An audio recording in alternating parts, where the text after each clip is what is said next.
Hello my Morbid Cuties, this is Kitten Tears and welcome back. So today I want to apologize for the mess. Yeah, I've been pretty much lounging around this whole weekend, just doing house cleanup and just, I have nowhere to go. And it's awesome because I have a 3-day weekend due to President's Day. So Pagan unfortunately is at work, so I'm staying home and being my little creative self. Kind of haven't been doing a lot of my YouTubing, which I was hoping to, and the reason is because I have been pretty much sick. And I've been sick since December on and off, but January kind of really hit me. I was almost like sick like almost every week. I had something. If it wasn't stomach bug, it was some type of viral type of thing. So a whole month of like a low grade temperature. So it's finally done. 2 weeks without something. Knock on wood. I hope that it is wood. Knock on wood. I hope that, you know, I am done for the rest of the year with being sick. So even though that I have been sick, I have been staying very creative, which has been good. I could be, you know, in bed all day sleeping. Well, yeah, I have been in bed a lot the last 2 months, but basically I kept very busy with being creative.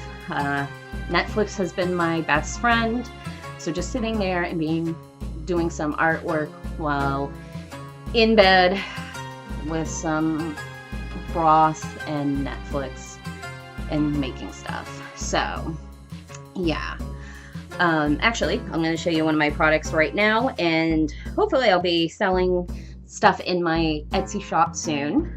And this is a bracelet. Hopefully I can focus in on it. Focus, focus, focus. Let me shove that right into your face. Yep. So right there is some amethyst that I've been working with, and that right there is an amethyst. Sorry, I can't talk today. Rounded crystal bead, and then I also have some like quartz on it too, a little bit of a cloudy quartz. But so yeah, this is something I'm going to be selling. Also to some jewelry that involves animal bones, and also to I'm going to be doing some stuff with my photography as well. I've been getting back into doing photography. I have been getting slowly back into it over the past 2 years. And recently I have been going through some older photography work that I had actually stumbled across. These were 35 millimeter films that I had taken back in the day, probably in 1998 to 2002, and I had these digitalized and put on disc. And these were photos from old places that I used to explore back in the day with my friends. So a lot of these places don't exist anymore, and some do. Either you can still access them, or they're next to impossible to access, or they have been completely just re-renovated.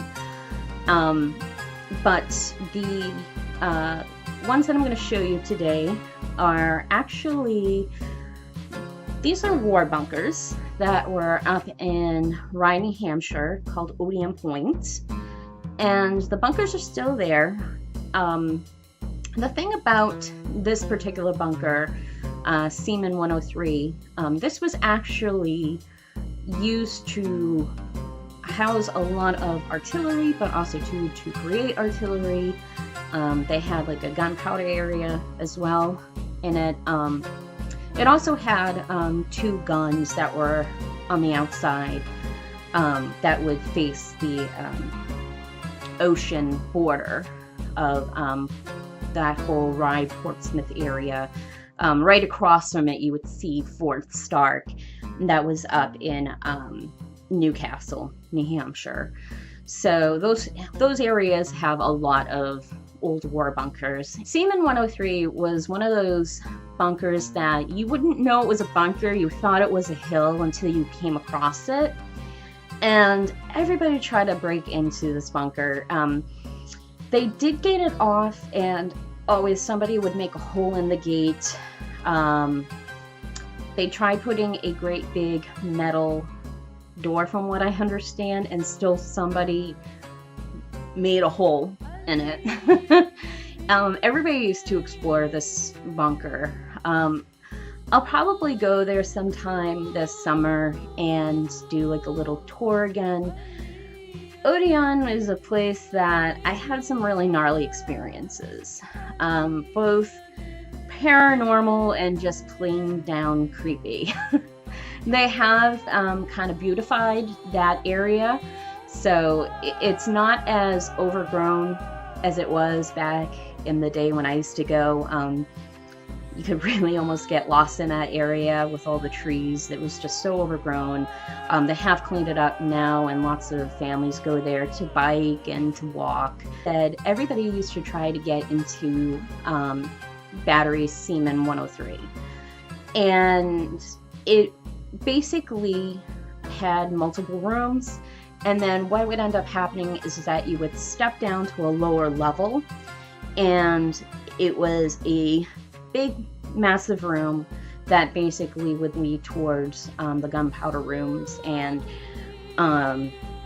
would house a lot of the weaponry as well. And basically when you stepped down into this big massive area, there were tons and tons of graffiti. Now, some of the upper rooms on the upper level did have graffiti, but definitely downstairs had a lot more impressive big murals. None of these graffitis are around anymore. I actually did explore these bunkers again. I think it was back in, I want to say 2005, 2006. I had a little gathering there with some friends, and we decided to go downstairs, and a lot of that graffiti was completely covered up with just disgusting graffiti. There's interesting graffiti, and then there's just, you know, F the police type of graffiti annoyances.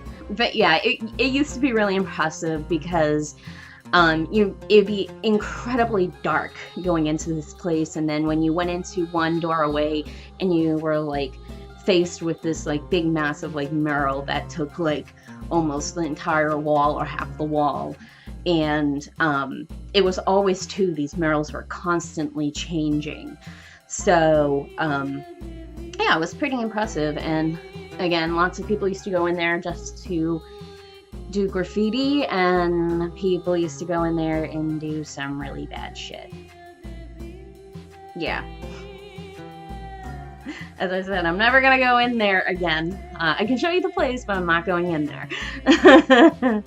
But anyways, you know, hope you enjoy the photography. As I said, it's relatively old, but it was, you know, something that I found and kind of brought back some adventurous memories, and kind of made me kind of want to go back and do some urban exploring. So I don't know, hopefully me and Pagan can go off and do that sometime. So alright, so enjoy the photos, and if you like this video, hit the subscribe button down below, and I will see you guys all later. Bye!